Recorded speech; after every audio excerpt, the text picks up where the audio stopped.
नमस्ते। मीठे बोल का जादू तो हम सब समझते हैं। अब देखिए ना, आपसे अगर कोई मीठा बोले तो आप उससे दोबारा मिलना पसंद करेंगे, दोस्ती करना पसंद करेंगे, बात करना पसंद करेंगे। लेकिन अगर कोई व्यक्ति आपसे तीखा बोले, रूखा बोले, तो क्या आप उनसे दोबारा मिलना पसंद करेंगे? नहीं ना। लेकिन अफ़सोस, ये सारा कुछ हम सिर्फ़ अपने लिए अप्लाई करते हैं।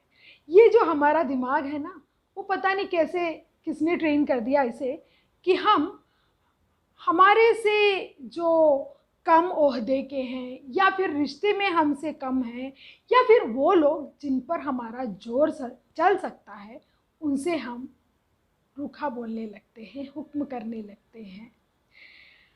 हम कभी सोचते भी नहीं उनके फीलिंग्स के बारे में, उनको हर्ट कर रहे हैं क्या, ये भी नहीं सोचते हुए हम वो व्यवहार करने लगते हैं। इनफैक्ट हम तो इसे अपना हासिल किया हुआ हक मानने लगते हैं कि भाई हमारा तो जोर इन पर चलता है, हम तो बोलेंगे ही।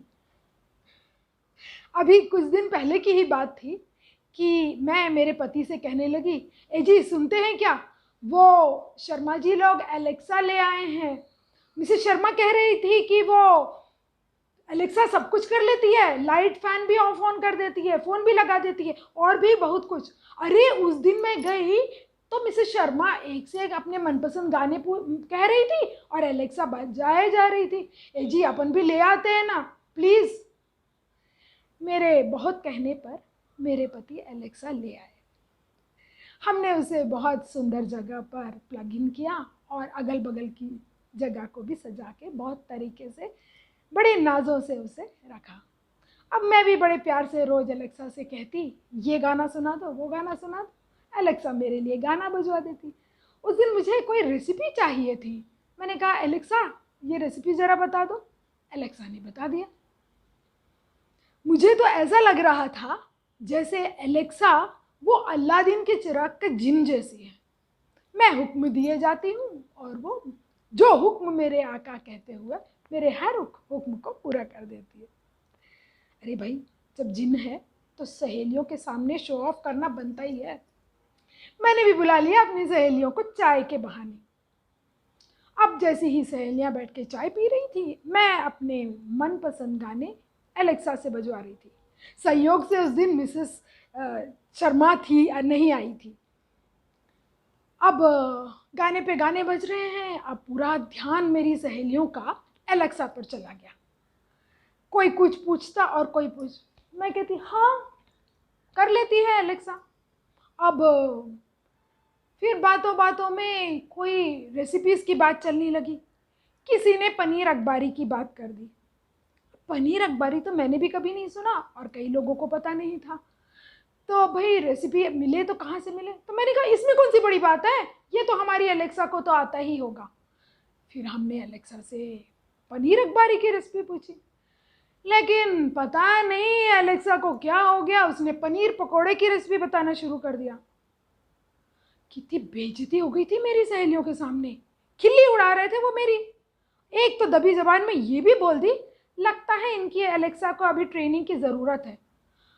मैं अंदर ही अंदर उबल गई, ये क्या तरीका हुआ एलेक्सा का, सबके सामने तो मेरी बेइज्जती कर दी। अब सारी सहेलियां जाने के बाद मैंने एलेक्सा की खबर ली। मैंने पूछा, ए एलेक्सा तुझे क्या पनीर अखबारी का रेसिपी नहीं आता? इस पर उसने जवाब दिया, sorry I didn't get you. मैंने सोचा हाँ जवाब देना तो बहुत अच्छे से आता है, उल्टे जवाब देती है नालायक। अब तो मैं आते जाते जैसी एलेक्सा को देखती तो मेरे अंदर तो चिढ़ मच जाती और कुछ ना कुछ हुक्म जरूर दे बैठती। लेकिन एलेक्सा को तो कोई फर्क ही नहीं पड़ता। पता नहीं वो मिसेस शर्मा कहाँ से ले आई अपना एलेक्सा, वो तो सब कुछ करती, अगर मेरी है, मेरी तो किस्मत ही फूटी हुई है। मैं भी कुछ कम नहीं हूँ, अब तो मैं आते जाते एलेक्सा को कोई ना कोई हुक्म दे ही देती। अब मगर एलेक्सा है कि कभी मेरा हुक्म बजा देती और कभी कभी तो sorry I don't know that. मैं मन ही मन सोचती, अरे डोंट नो दैट तो क्यों आ गई मुंह उठा के मेरे ही घर। उस दिन तो मैंने मेरे पति से कह दिया, ये जी पता नहीं क्या मत मारी गई थी जो इसको उठा लाए हम घर, आधे से ज़्यादा समय तो sorry I don't know that यही कहती है। इस पर मेरे पति ने कहा, कहाँ, कितने अच्छे से तो सुबह 5:30 का अलार्म पे मुझे सुप्रभातम सुनाती है, और फिर मैं कुछ भी क्वेश्चन करता हूँ तो उसका बराबर जवाब देती है। इस पर तो मैं और चिढ़ गई। अच्छा, तो ये आई डोंट नो दैट जवाब मेरे लिए रखती है क्या? अभी देखिए ना, उस दिन मैं लेटे लेटे बोली, एलेक्सा पंखा चालू कर दे, तो ये एलेक्सा जवाब देती है मेरे को कि उसे पंखा नाम का कोई इंस्ट्रूमेंट का पता ही नहीं है। मुझे तो मिसेस शर्मा के ऊपर गुस्सा आ रहा था। उन्हीं की तारीफों की वजह से हम ये एलेक्सा को उठा लाए। पता नहीं किस जन्म के कर्म हैं जो इस जन्म में ये मुई हमारे गले पड़ गई। भनाई हुई सी मैं एलेक्सा का तार निकाल कर उसे पुराने सामानों के डब्बे में डाल दिया और कहा, अब पड़ी रही हो यहीं, काम की ना काज की, दुश्मन अनाज की। शाम को मेरा बेटा आ रहा था बेंगलोर से। मैं खाना बनाने में जुट गई, मगर दिमाग में तो एलेक्सा ही छाई हुई थी। उसका वो sorry I don't know that. अरे कैसे किसी को कुछ नहीं आ सकता, मुझे तो समझ में नहीं आता। और फिर ये कंपनी वाले क्या क्या है, उन्होंने कुछ भर के भेजा भी नहीं है लगता है, और मेरे मत्थे मर दिया। रात के खाना खाने के बाद मेरे बेटे ने पूछा, माँ एलेक्सा कहाँ है? मैंने खीर की कटोरी आगे बढ़ाते हुए कहा, चलो खीर खा लो। मेरे पति ने पूछा, एलेक्सा कहाँ है? निकाल बाहर कर दिया मैंने, किसी काम की नहीं है वो। मैंने भी तेवर दिखा के बोला।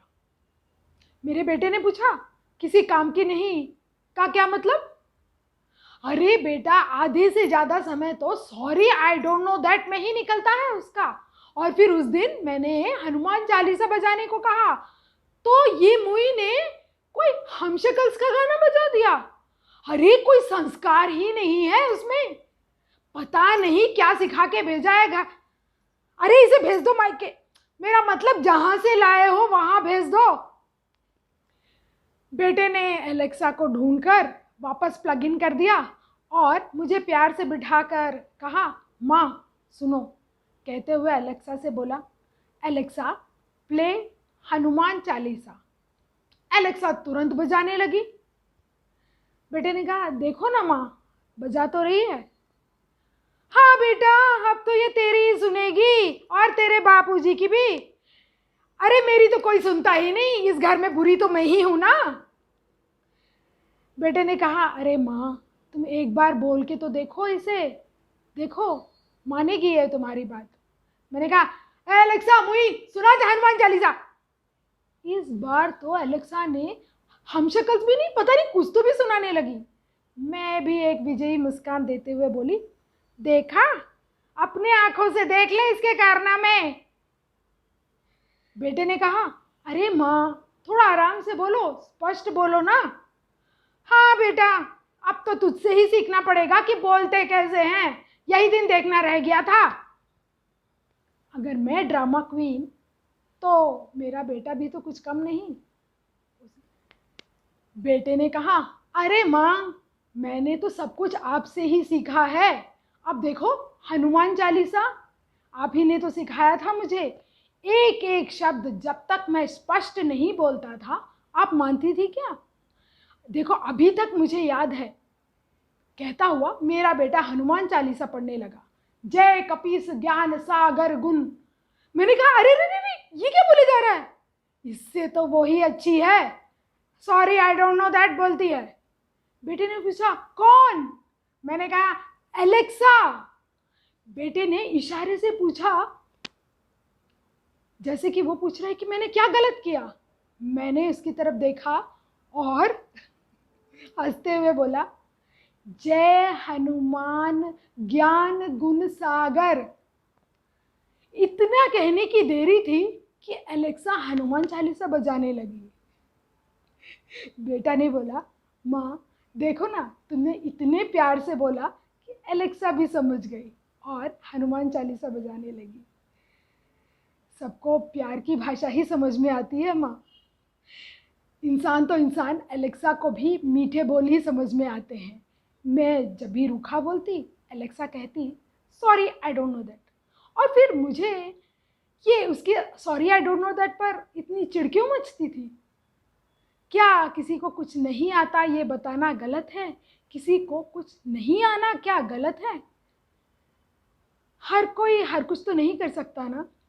फिर जब अगला ये बोले कि हमें नहीं आता, तो हम तो सीधा उसके परवरिश तक पहुंच जाते हैं। ऐसा क्यों? किसी की कमियों को हाईलाइट करने की ज़रूरत नहीं है। उनकी कमियों को दिखाकर उन्हें नीचा दिखाने की ज़रूरत नहीं है।